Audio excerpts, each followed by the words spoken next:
Hello सखी, सखीच kitchen मीनाक्षीमध्ये तुमचं खूप खूप स्वागत. आज मी अतिशय पौष्टिक आणि रुचकर अशी तांदूळच्याची भाजी बनवणार आहे. याच भाजीला चवळीची भाजीसुद्धा म्हणतात. इथे मी भाजी व्यवस्थित निवडून स्वच्छ धुवून नंतर बारीक कट करून घेतलेली आहे. आणि अगदी कमीत कमी साहित्यामध्ये आपली ही तांदूळच्याची भाजी तयार होते. भाजीसाठी सुरुवातीला हिरव्या मिरच्या आणि शेंगदाणे भाजून घ्यायचे. हिरव्या मिरचीचं प्रमाण हे तुमच्या आवडीनुसार तुम्ही कमी जास्त करू शकता. यामध्ये भरपूर असा लसूण घालून घ्यायचा आहे. पालेभाज्यांमध्ये लसूण जास्त घालायचा, कारण त्यामुळे भाजीची चव अजून छान लागते. आणि या सगळ्याचं व्यवस्थित भरडसर असं वाटण करून घ्यायचं, खूप बारीक नाही करायचं. आणि आता याच कढईमध्ये भाजी घालून घ्यायची आहे.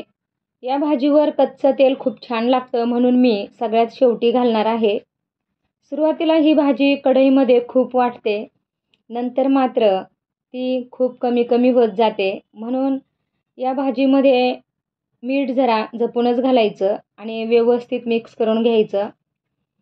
ही भाजी आपल्या आरोग्यासाठी खूप फायदेशीर आहे. ही भाजी रक्त शुद्ध करणारी, पित्तनाशक, आजारपणामध्ये तोंडाला चव आणणारी, भूक वाढवणारी, तसेच हाडांची बळकटी वाढवणारी आणि मूत्रविकारांमध्ये खूप फायदेशीर आहे. आणि ही भाजी हल्ली बाजारात, शेतामध्ये अगदी सहजपणे उपलब्ध होते. यावर झाकण ठेवून 2-3 मिनिटे चांगली वाफवून घ्यायची.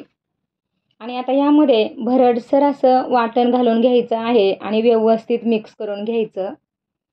ही भाजी कांदा घालून सुद्धा करतात, पण शक्यतो तांदूळच्याची भाजी अशीच तिच्या स्वतःच्या चवीसहित, गुणांसहित छान लागते. भाजी खूप नाही शिजवायची.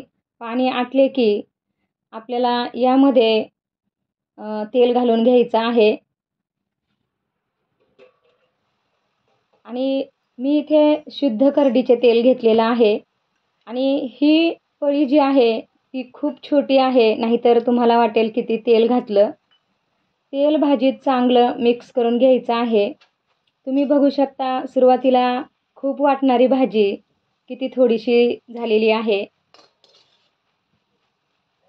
आता ही भाजी आपली तयार झालेली आहे. आणि तांदूळच्याची भाजी ज्वारी बाजरीच्या भाकरीसोबत खूप छान लागते. आणि तुम्हाला आजची ही तांदूळच्याच्या भाजीची रेसिपी कशी वाटली हे कमेंटद्वारे नक्की सांगा. तुम्हीसुद्धा बनवून बघा.